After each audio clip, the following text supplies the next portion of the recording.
Ok, bonsoir à tous. Alors moi je vais vous parler pendant quelques temps des Progressive Web Apps. Avant de commencer, qui ici déjà connaît le terme Progressive Web Apps? Ah, donc déjà pas mal de monde. Qui en a déjà fait? Ok, bon ça tombe bien, on est là pour ça, on va en parler. Démystifier un peu déjà qu'est-ce que c'est concrètement, comment ça fonctionne, comment ça marche et quel est l'intérêt surtout d'en faire aussi. Pour commencer, je vais me présenter rapidement. Donc, je m'appelle Yohan Lasarsa. Donc, je fais partie de l'équipe des Cloud Developer Advocates chez Microsoft. Moi, ça fait plus de 10 ans que je baigne dans le monde du web de manière pro. Encore plus que ça, si je rajoute toute mon expérience perso où j'ai commencé à jouer un petit peu avec les techno-web encore avant ça, encore avant que ça devienne mon métier. J'ai toujours été un fan de pousser du code partout où c'était possible et surtout dans les petits devices. C'est pour ça que je m'intéresse beaucoup à l'IoT et aussi à tout ce qui est mobile. Quand on parle de faire des applications, alors j'ai fait toutes sortes d'applications. Quels sont les différents types d'applications qu'on peut faire aujourd'hui? Quels sont les différents types de manières, on va dire, de concevoir des applications? Euh, qui veut se lancer? J'aime bien poser des questions, hein, je vais vous embêter un peu. Tant pis pour la caméra. Qui se lance sur un type d'application? C'est déjà qu'on peut faire du web, allez, je vous offre la première. À part du web, ouais, desktop, des clients lourds, donc bon, en général, de manière plus globale, du code natif, donc qui tourne dans une VM ou qui tourne vraiment de manière compilée pour la plateforme cible. Et au milieu de ça, qu'est-ce qu'on pourrait rajouter? Cross-platform, ça pourrait être du natif, ça pourrait être du web déjà. Embarqué, je le classifierais plutôt dans le natif aussi. Hybride, ouais, clairement. Bah, en fait, entre les deux, où on mélange un peu de web et un peu de natif. Et donc moi je vais vous parler beaucoup de web aujourd'hui, donc des progressive web apps et aussi un petit peu de l'hybride parce que finalement les deux se lient, parce que dans les applications hybrides on retrouve du web forcément et on se pose souvent la question dès qu'on veut faire une application mobile, est-ce qu'il vaut mieux faire une progressive web app ou est-ce qu'il vaut mieux faire une application mobile ou aller vers de l'hybride? Enfin voilà, on va parler un peu de tout ça aujourd'hui. Le choix, en général, il revient à la question sur quel type d'application on va partir. C'est souvent un rapport, une balance entre quel prix je veux y mettre, hein, quel coût ça va coûter en termes de temps de développement, en termes de moyens, versus quelle performance aussi je veux pour mon application. Parce que si je veux la performance absolue, je vais peut-être pas partir sur des techno web.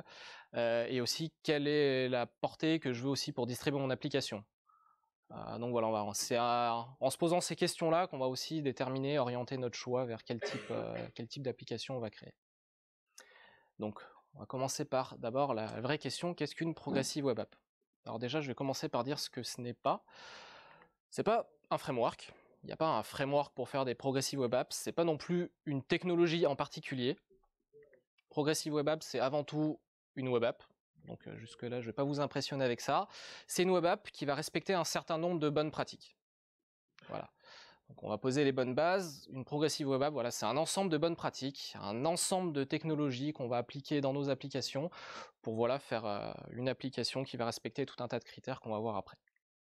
Donc la définition de Google, une progressive web app, c'est quoi? C'est une expérience utilisateur qui a la portée du web, parce que c'est une application web avant tout, qui est rapide, qui est surtout fiable, qui fonctionne qu'on ait du réseau ou qu'on n'ait pas de réseau, et qui est intéressante pour l'utilisateur.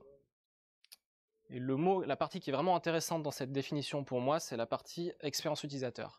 Parce que c'est vraiment cette partie-là qui va vraiment, entre guillemets, faire la différence entre une web app classique et se dire, ok, là, j'ai pas juste une web app, j'ai une progressive web app. Bon, c'est un terme voilà, qui a été mis en avant par Google, donc c'est pour ça que je m'appuie sur leur définition pour dire ça. Mais avant tout, une progressive web app, l'intérêt, c'est l'expérience utilisateur qu'on va construire derrière. Pour refaire un petit peu d'historique, moi j'aime bien toujours voir d'où sont parties les choses et qu'est-ce qui a amené un petit peu à amener ces termes-là, amener ces technos-là, amener ces usages-là. Je vais remonter un peu loin dans le passé, en 2003, où on a commencé à parler, alors même que cette époque-là, on n'avait pas nos iPhones, on n'avait pas nos Android, le mobile, c'était encore dans les premiers balbutiements, il n'y avait pas encore de web sur mobile. On parlait quand même de Progressive Enhancement, d'amélioration progressive. L'idée, c'était de se dire, quand on fait du web, la partie vraiment importante, c'est le contenu. Le contenu, voilà, ça va être du texte avec des images. C'est ça qui est important quand on fait du web.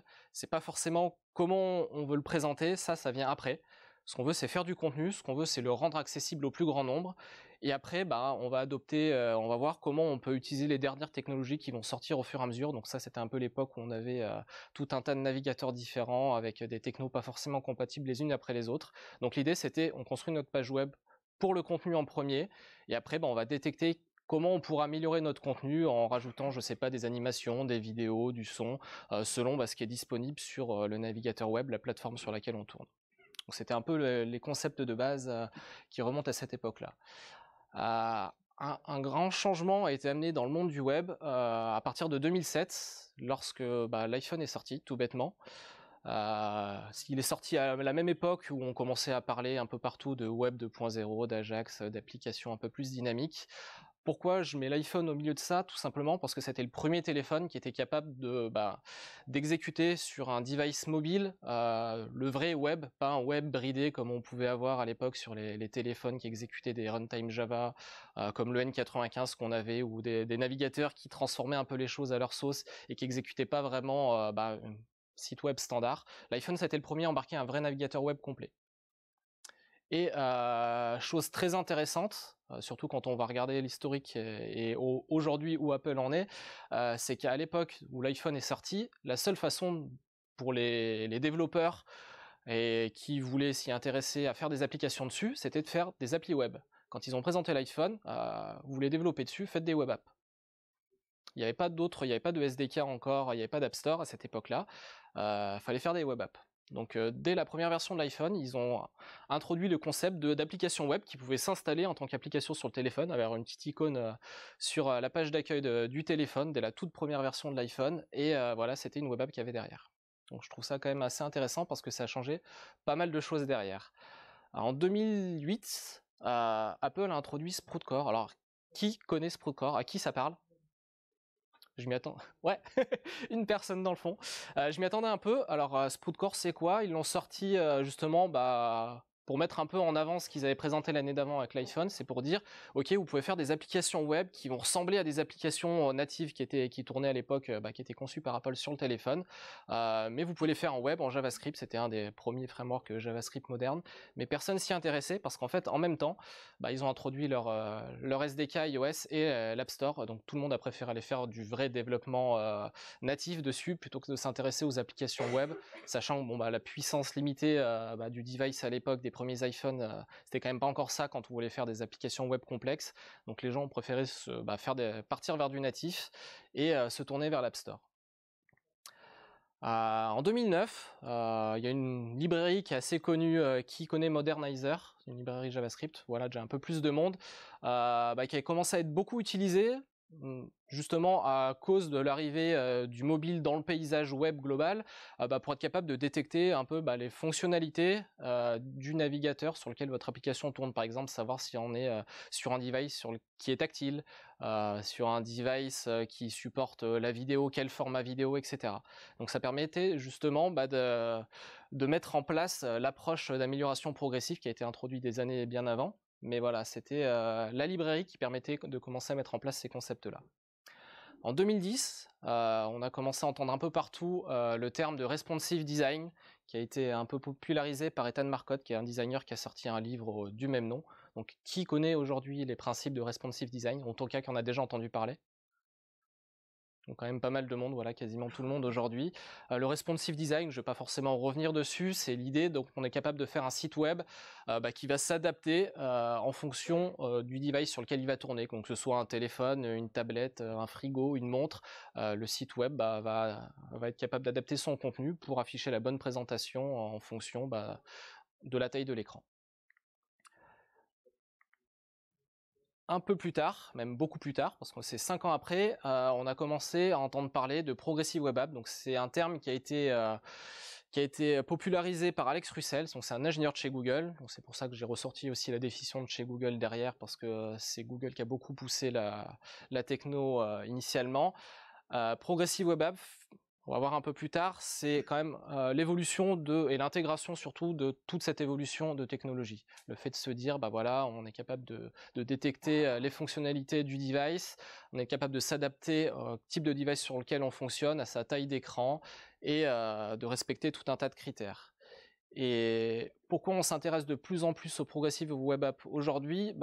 Parce que tout simplement, on est capable de les faire tourner ailleurs que juste sur Chrome et sur Android. Parce qu'initialement, en 2015, quand ça a été introduit, Chrome était le seul navigateur à supporter les progressive web apps et Chrome sur mobile uniquement, donc sur Android. Aujourd'hui, depuis pas si longtemps que ça, les service workers, qui est une des technos clés pour faire des progressive web apps, comme je vais en parler après, ont été rendus disponibles pour tout le monde dans les navigateurs Edge et Safari. Ce qui est surtout intéressant là-dedans, c'est qu'on est capable de cibler à peu près tous les devices Android et tous les devices iOS récents. Donc on peut faire tourner des progressive web apps sur une bonne partie de l'écosystème mobile aujourd'hui, et c'est pour ça qu'on commence à vraiment s'y intéresser sérieusement. Les grands principes d'une progressive web app, c'est avant tout d'être rapide. Pourquoi il faut que notre application soit rapide? C'est simple, les statistiques nous disent que plus de la moitié des utilisateurs vont même pas chercher à aller plus loin sur votre application ou votre site web si ça met plus de 3 secondes à charger. Donc déjà, si votre première page, votre application met plus de 3 secondes à charger, vous perdez la moitié de vos utilisateurs lorsqu'ils tombent sur votre site par un lien ou par Google. Donc c'est une des premières raisons pour lesquelles on va faire des progressive web apps. Pour ça, on va utiliser tout un tas de technologies, on va en voir certaines en particulier. À qui ça parle les termes FCP, TTI, FCP? Si je dis First Contentful Paint? Non? On va en parler après, ouais, une personne. TTI, Time to Interactive? Aussi, ok. Donc ça, c'est des métriques qui vont être relativement importantes quand on va vouloir s'intéresser à la vitesse de notre application. Donc je vais en parler après, vous inquiétez pas. Deuxième point clé, donc je disais au tout début que les progressive web apps, l'important c'était l'expérience utilisateur. Donc l'idée c'est de ne pas juste avoir une page web qui s'affiche dans le navigateur. En soi, on aurait, ok, ce serait peut-être rapide, mais c'est juste une web app jusque-là. L'idée c'est de rendre ça un peu plus intéressant, un peu plus intégré pour l'utilisateur sur son téléphone mobile en particulier, même si on va voir un peu plus tard qu'aujourd'hui les progressive web apps sortent un peu plus loin que le mobile. L'idée c'est que l'application soit capable de s'exécuter en dehors du navigateur entre guillemets, dans le sens où elle va être plein écran, on va plus voir le navigateur, on va voir que votre application. On va la rendre un peu plus intégrée au système en utilisant des fonctionnalités qui étaient réservées jusque-là aux applications natives comme la caméra, le GPS, les accéléromètres, pouvoir envoyer des notifications push même quand l'application n'est pas lancée, comme pour une application native. Voilà, tout un tas de fonctionnalités qui étaient jusque-là réservées aux applications natives. Le fait d'avoir une icône sur votre page d'accueil pour lancer directement votre application sans passer par le navigateur. Voilà, avoir une vraie intégration pour que pour l'utilisateur, pour lui, ce ne soit pas différent d'une application qu'il aura installée via un store quelconque. Et le dernier point, c'est de se dire que l'application, elle va être capable de fonctionner tout le temps. Et pas seulement quand on a une bonne connectivité réseau, parce que on sait que surtout sur mobile, ça arrive à peu près souvent, tout le temps, quand on est dans le train, quand on passe sous un tunnel, quand on est au fin fond d'un bâtiment, de ne pas avoir de réseau. Et c'est toujours à ce moment-là, en général, qu'on a besoin de lancer l'application pour vérifier un truc sur son téléphone. Et c'est là où on aimerait bien que l'application soit capable de fonctionner en mode hors ligne, donc sans réseau, et être capable déjà de démarrer et de pouvoir afficher un contenu minimum qu'elle aurait mis en cache ou quoi selon le use case de l'application. Donc voilà, c'est les 3 points clés, les 3 grands principes d'une progressive web app, c'est qu'on aimerait bien qu'elle soit capable de faire tout ça. Le deuxième point, c'est pourquoi on veut faire ça. Pourquoi finalement faire des progressive web apps alors qu'on a déjà des applications mobiles qu'on peut installer par les stores, voilà. Le premier point clé, l'idée de profiter du web, c'est qu'on veut toucher le plus de monde possible. Et pas juste les gens qui ont acheté le dernier iPhone ou le dernier téléphone Android à la mode. On veut pouvoir toucher tout le monde, quel que soit le type d'application. Si on veut toucher tout le monde, faut savoir que dans le monde entier, tout le monde n'a pas la 4G, voire même pas du tout la 3G. Il y a 60% des gens dans le monde qui sont encore sur des réseaux 2G et pour qui c'est le seul moyen d'accéder à Internet. Donc c'est important que l'application soit capable de démarrer rapidement et donc de faire attention à ce qu'on pousse à l'utilisateur pour que l'application soit déjà ne serait-ce qu'utilisable et chargeable sur son téléphone. Donc si on veut vraiment cibler tout le monde, il va falloir faire attention à ça. Le deuxième point, c'est justement ne pas vouloir passer par le store et passer par le web, c'est un avantage. C'est que justement on profite des moteurs de recherche, on profite de pouvoir facilement partager un lien par une messagerie instantanée, par un forum, par un site web, par un blog, et de pas avoir une application qu'on va devoir aller chercher dans un store, qu'on va devoir installer, même si on nous fournit un QR code ou quoi que ce soit. Est-ce que vous savez en moyenne, un utilisateur moyen de téléphone, combien d'applications il installe sur son téléphone par mois? Est-ce que quelqu'un connaît le chiffre? C'est facile, c'est 0. En moyenne, un utilisateur de smartphone n'installe pas de nouvelles applications par mois. Donc ça veut dire que, en gros, si votre application elle n'est pas dans le top 10, le top 15 des applications les plus téléchargées sur les stores, si vous n'êtes pas Instagram, Facebook, etc., et que si vous comptez juste sur le fait que parce que vous avez publié votre application sur l'App Store et que vous comptez sur les gens d'aller chercher votre application dans le store pour la trouver, c'est même pas la peine. C'est même pas la peine d'y penser, personne va jamais tomber sur votre application, ou alors vraiment par hasard. C'est une des grosses raisons pour laquelle les gens s'intéressent aussi au Progressive Web App, c'est pour ça.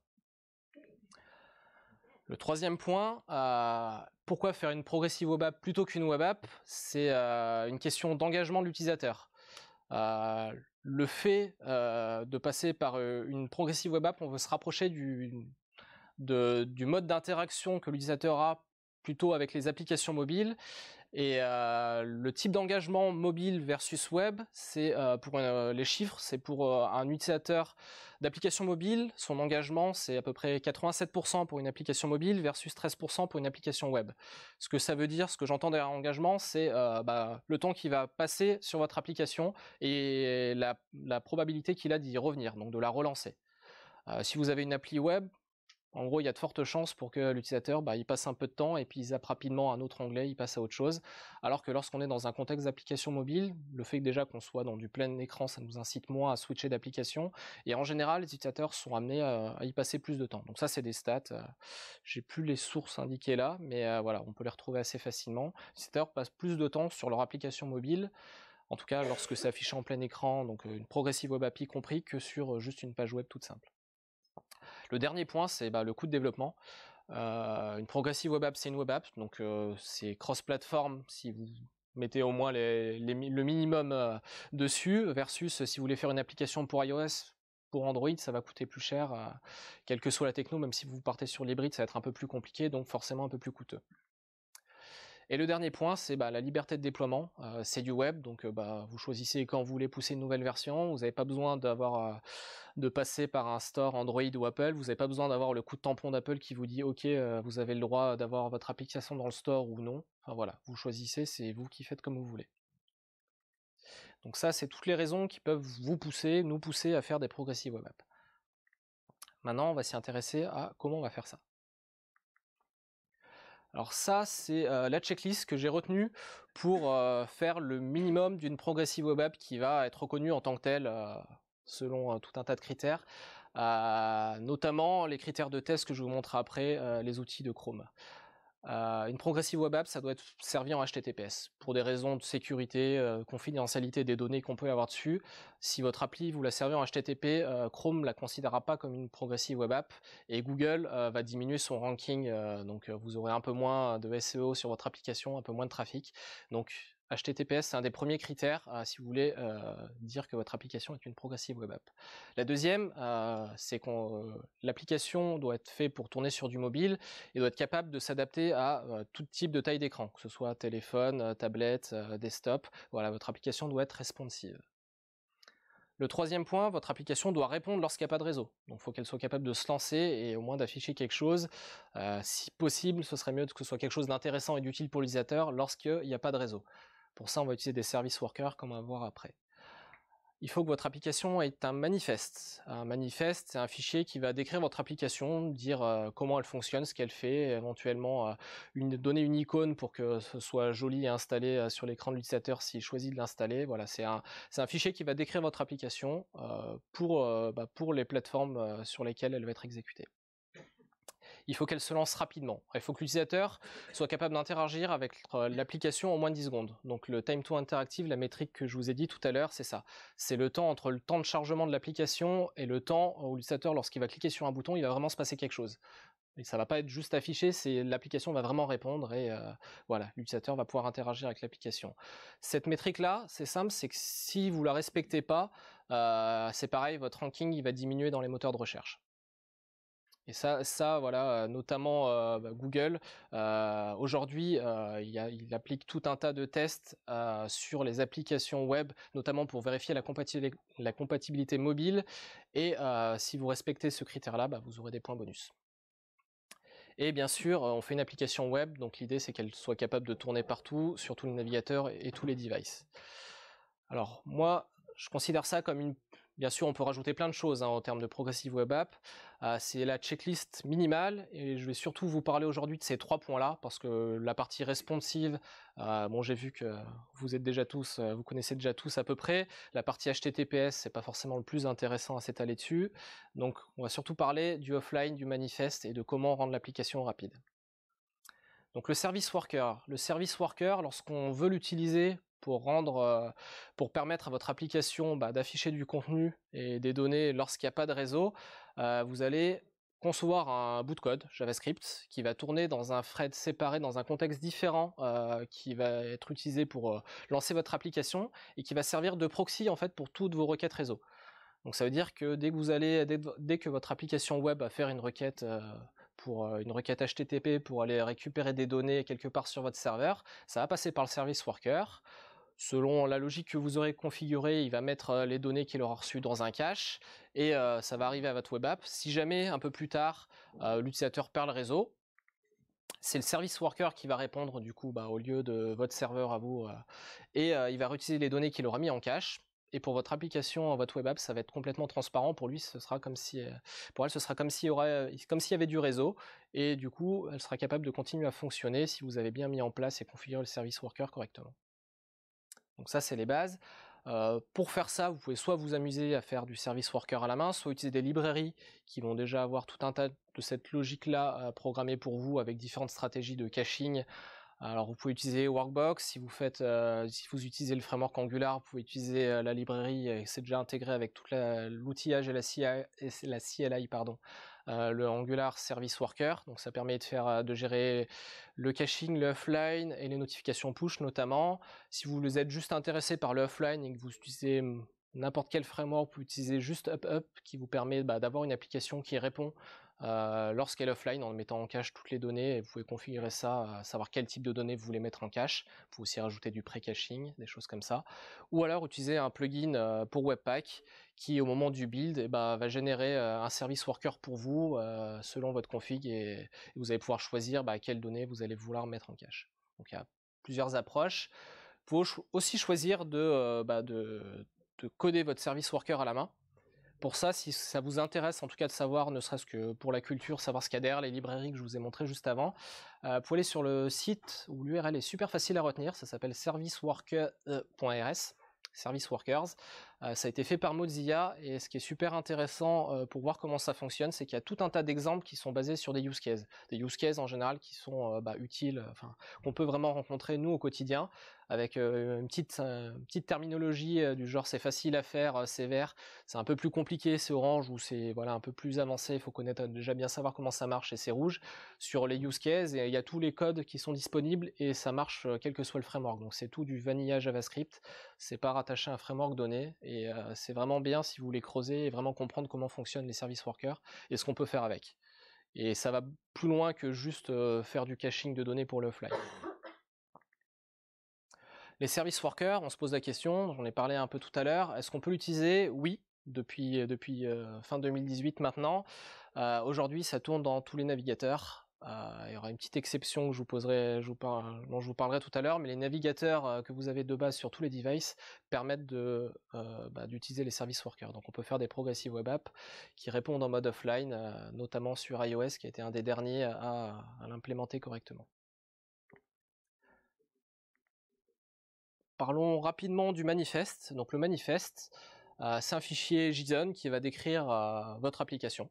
Donc c'est pas très compliqué. Comment on l'utilise?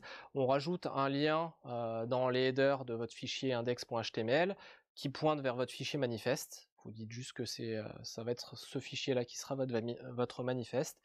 Et derrière, vous allez avoir un fichier JSON avec plusieurs propriétés, le nom de votre application, la couleur du thème, ça va être utilisé pour la couleur de fond de l'icône selon le système sur lequel l'application tourne pour éventuellement générer un background au moment du chargement de l'application, savoir quelle est l'URL de base de votre site, si vous avez des sous-domaines, des choses comme ça, comment l'afficher, si vous voulez l'afficher en tant qu'application séparée du navigateur, c'est en général ce qu'on veut faire, donc display standalone ici, ou dans le navigateur en plein écran, ou carrément dans le navigateur, mais là ça devient moins intéressant, et tout un set d'icônes qui vont être utilisées lorsque l'utilisateur choisira, s'il le choisit, d'installer l'application sur son écran d'accueil, que ce soit son téléphone ou sa tablette ou depuis peu sur son desktop.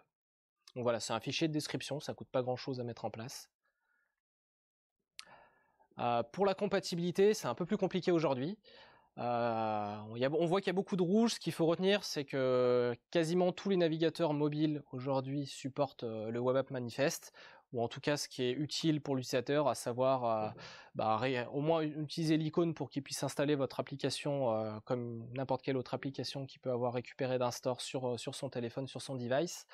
Les mauvais élèves, c'est la plupart des navigateurs desktop.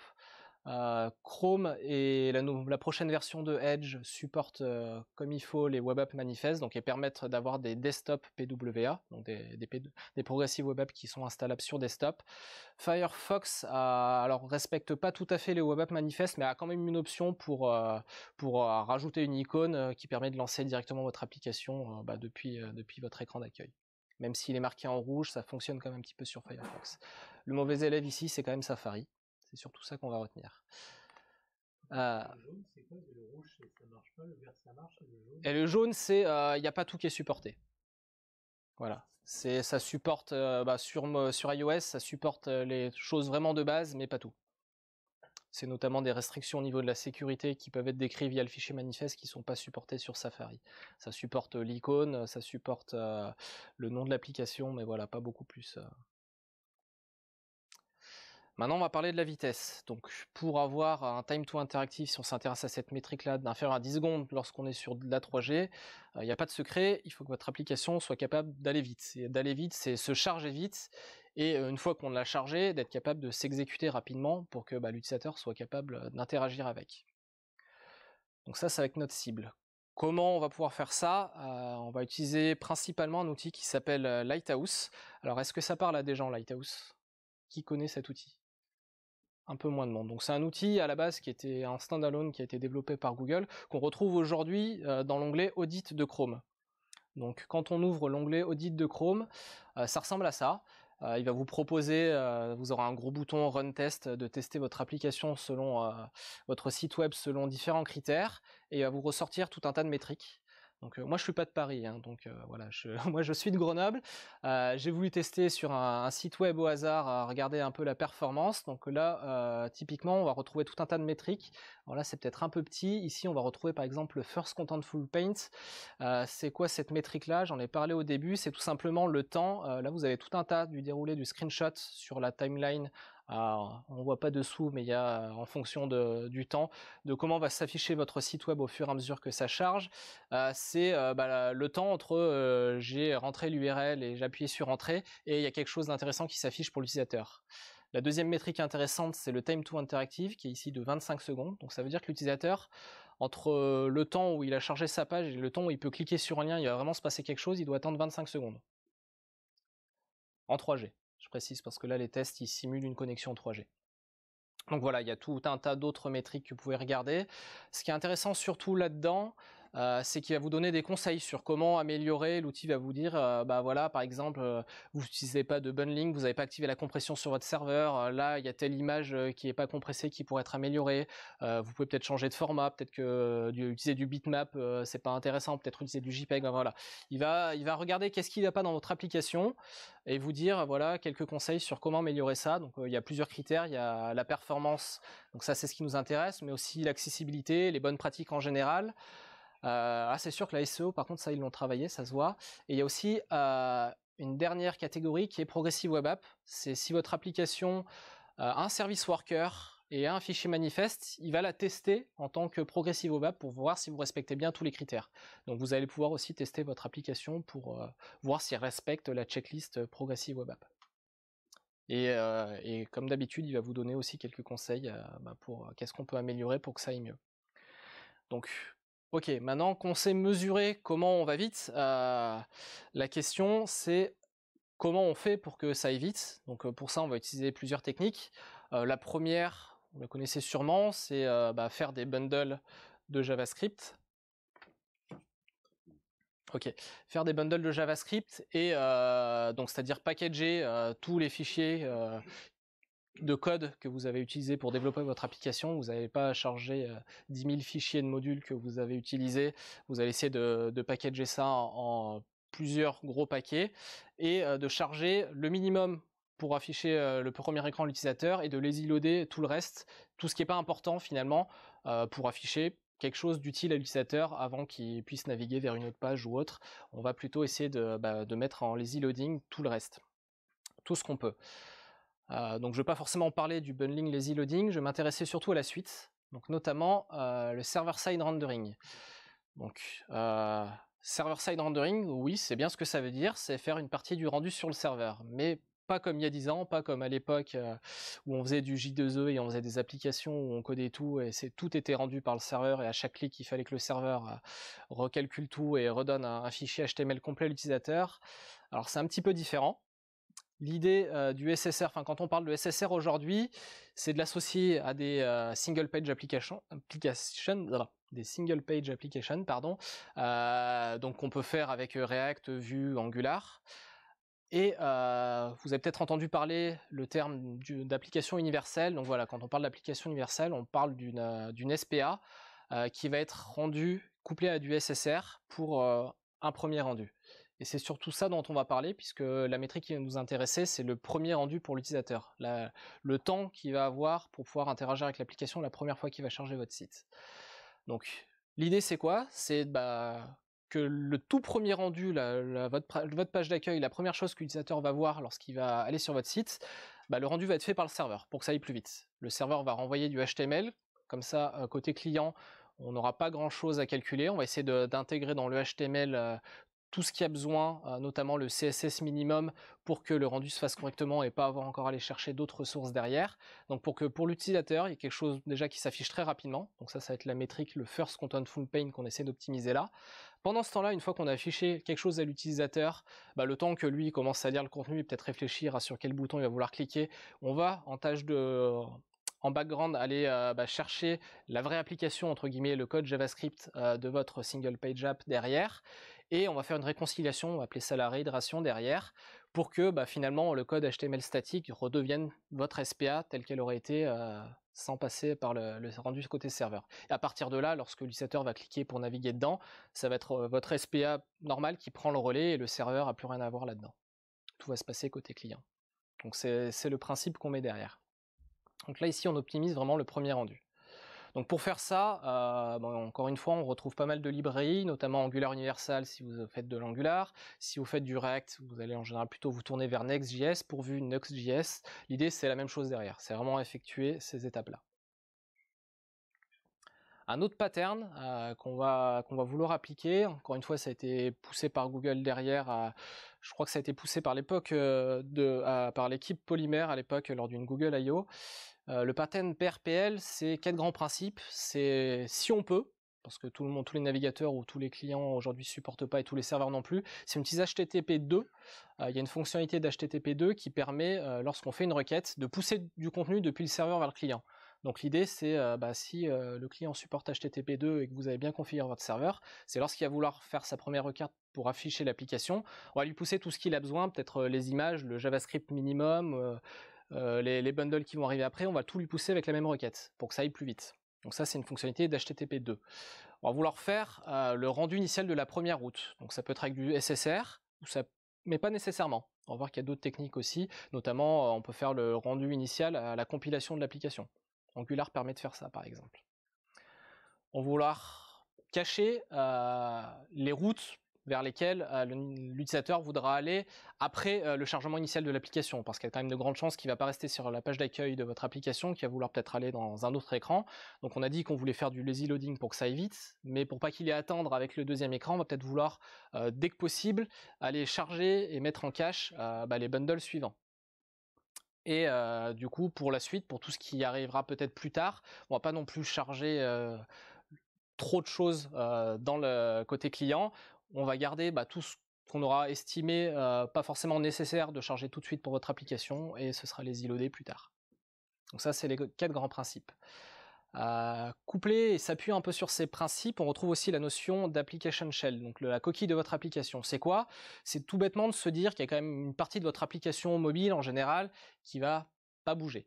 En général, c'est ce qu'on appelle le shell, c'est souvent la partie navigation, donc ça peut être le header, ici voilà la barre de navigation, qui ouvre ici le side menu sur le côté, peut-être des fois un footer, et de distinguer ça après du contenu, donc qui pourra se retrouver au milieu des pages.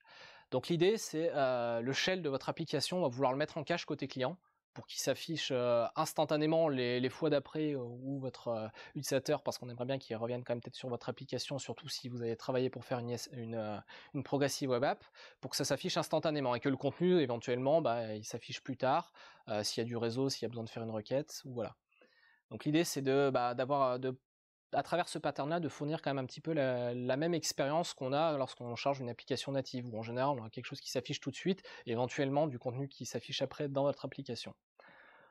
Comment on fait ça? Donc c'est un peu l'application du pattern PRPL qu'on a vu juste avant.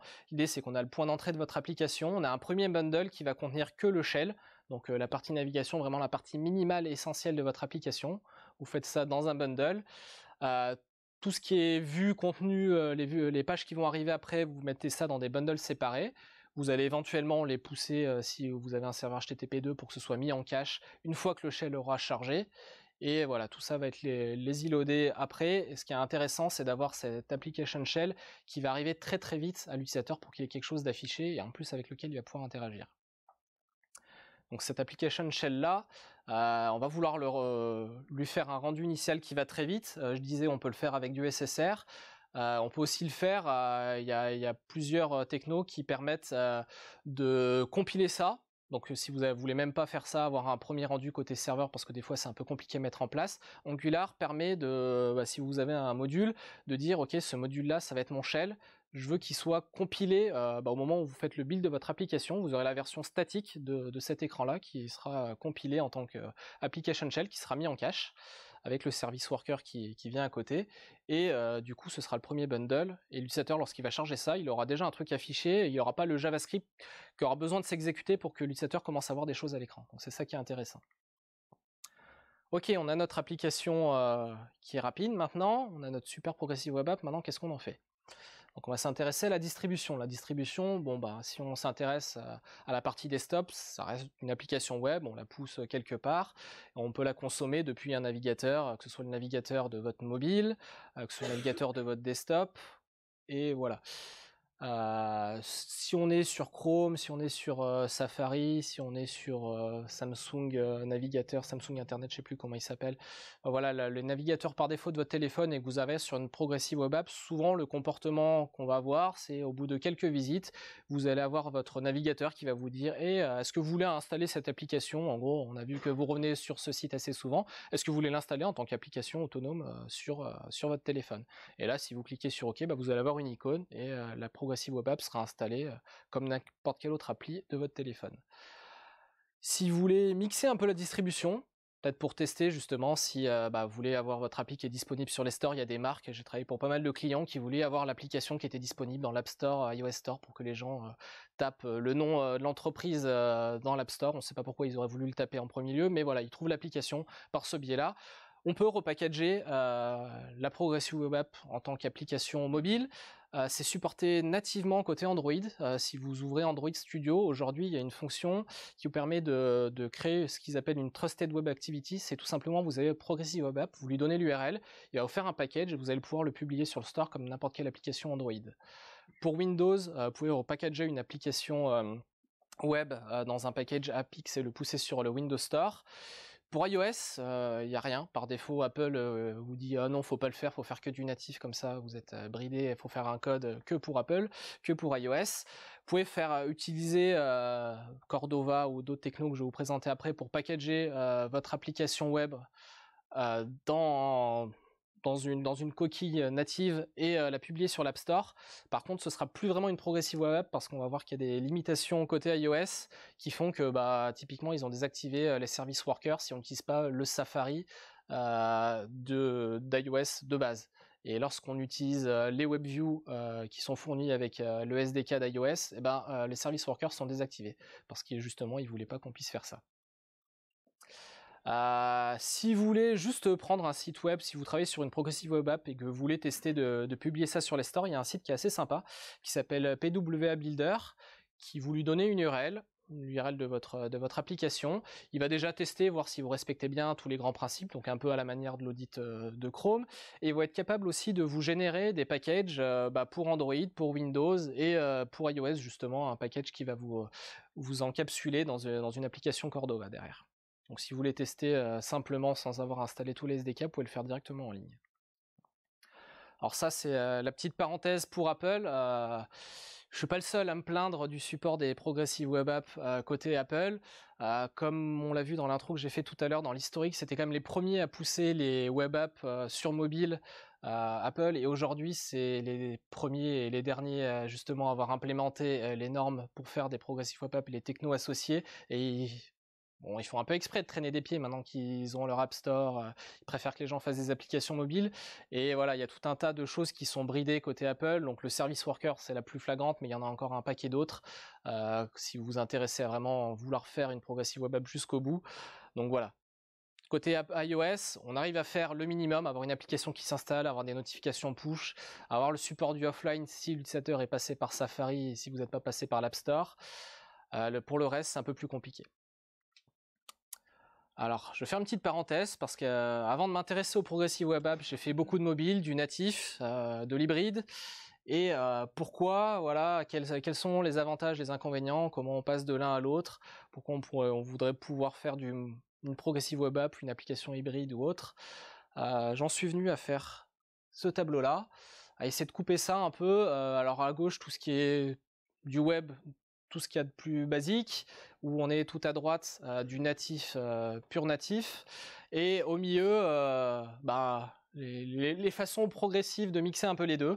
Donc on a les progressive web apps, on a les technos qui font un peu du web hybride. Est-ce que Cordova, PhoneGap, ça parle à des gens? Electron aussi. Voilà, si on prend du web, on prend des runtime un peu natives et depuis le web, on peut exécuter quelques fonctions réservées aux natifs jusqu'à présent.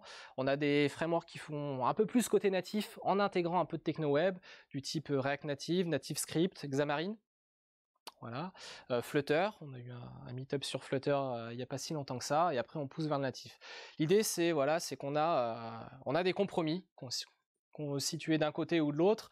Si on fait du natif, en général c'est qu'on vise vraiment la performance, donc on veut absolument avoir les widgets d'interface natifs sur la plateforme qu'on vise. Sinon c'est vrai que dans la plupart des cas aujourd'hui on va quand même en premier lieu se poser la question de est-ce que ce serait pas plus simple de faire une application web, et quelles limitations on aurait finalement si on partirait sur une application web, ou si on veut aller un peu plus loin dans l'expérience utilisateur, éventuellement une progressive web app. L'intérêt de passer de la gauche vers la droite, c'est de se dire finalement qu'est-ce que je voudrais utiliser comme fonctionnalité de la plateforme qui n'est pas disponible sur le web. La première question à se poser, c'est vraiment ça. Au-delà de la performance, si vous avez des contraintes fortes. Pour aller rapidement vers la fin, c'est pas impossible de mixer le fait de faire une application, une progressive web app et de l'hybride.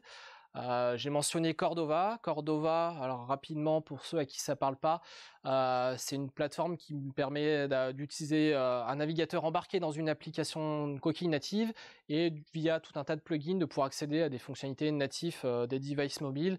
Donc la caméra, les accéléromètres, tout ce que vous voulez, le système de fichiers notamment qu'on n'a pas accès si on fait juste du web. Capacitor. J'ai un petit slide juste après, c'est la version un peu plus moderne de Cordova qui permet de faire la même chose mais en beaucoup plus simple et de cibler aussi Electron de manière native. Et Electron c'est quoi? C'est le pendant hybride mais pour desktop. Cordova c'est quasiment uniquement mobile et Electron c'est quasiment uniquement desktop. Et Capacitor au milieu permet de faire les deux si vous voulez. Donc si vous avez une Progressive Web App et que vous voulez l'améliorer avec quelques fonctionnalités natives, vous pouvez via ces outils-là.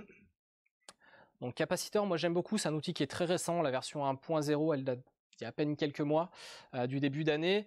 L'idée derrière, c'est que vous concevez une application avec un seul code et que vous la déployez partout. Et quand je dis partout, ça va vous faire une capsule hybride pour être publiée sur les stores iOS, Android. Vous avez possibilité de faire une Progressive Web App, bien sûr. Vous avez possibilité de faire une application Electron. Derrière, comment ça fonctionne pour les parties natives, enfin les fonctionnalités vraiment natives qui n'ont pas d'API web pour ça.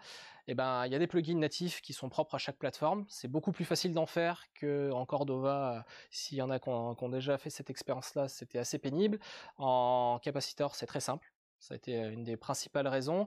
Et une des autres raisons, c'est que les plugins natifs viennent, quand c'est possible, avec des fallbacks web. Par exemple, je prends l'exemple de la caméra. Ils ont un plugin pour accéder à la caméra. Lorsque vous êtes sur iOS ou Android, ça vous lance votre application caméra de votre téléphone.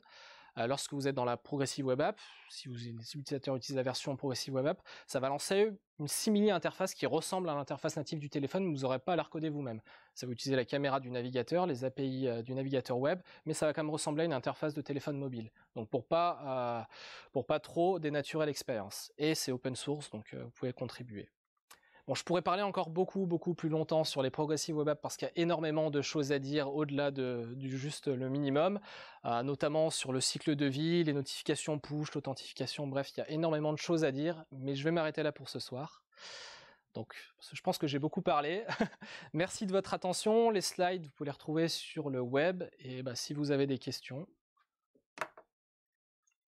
Merci.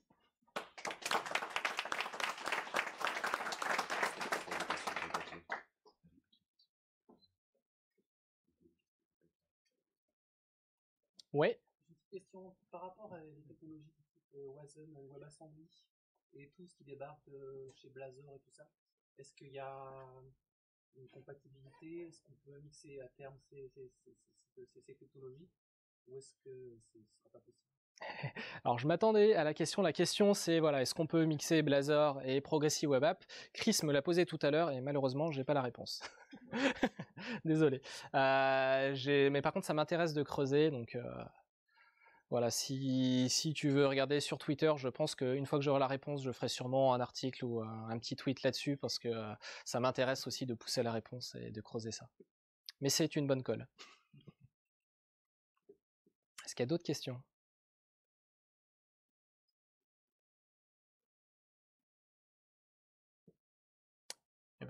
Ouais.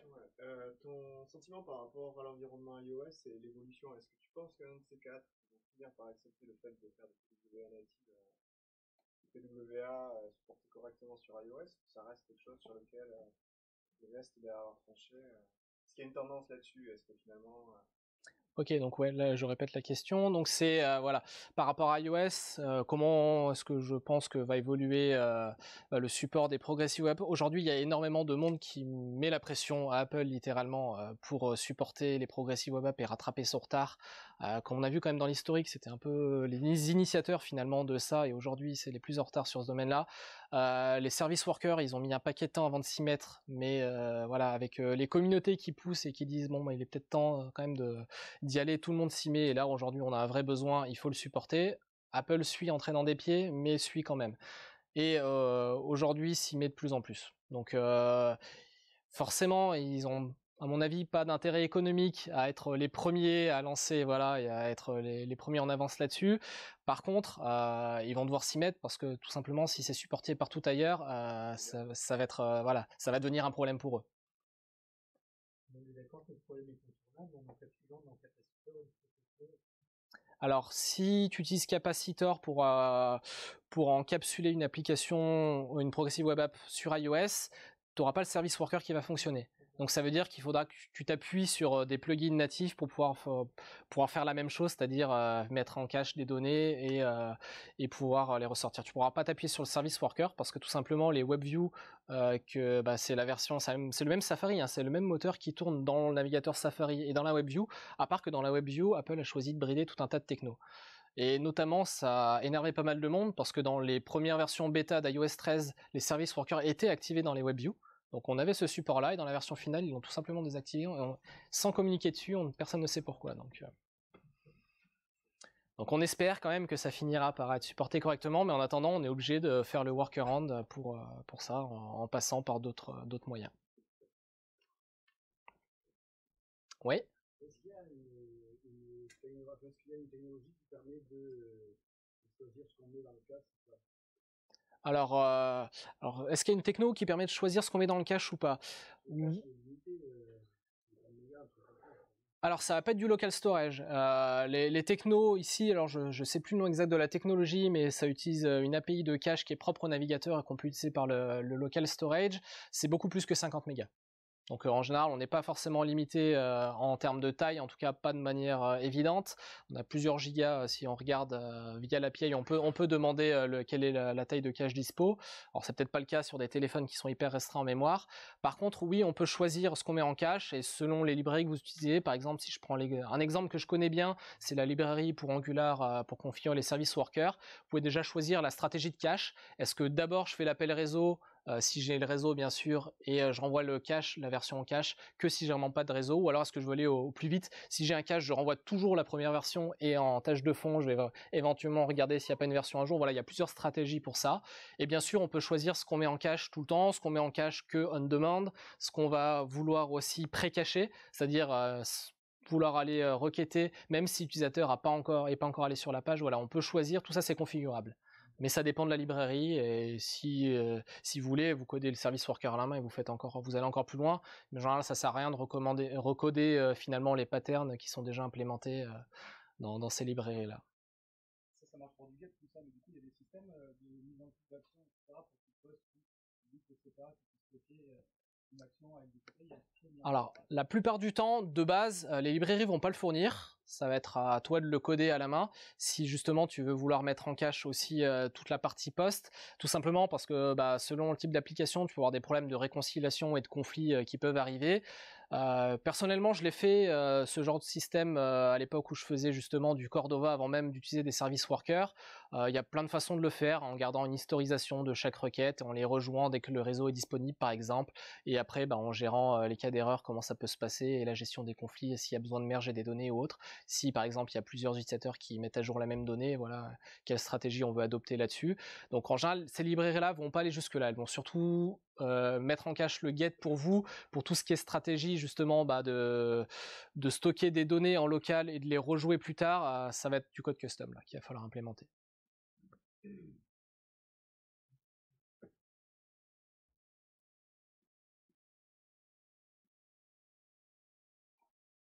Ok, merci.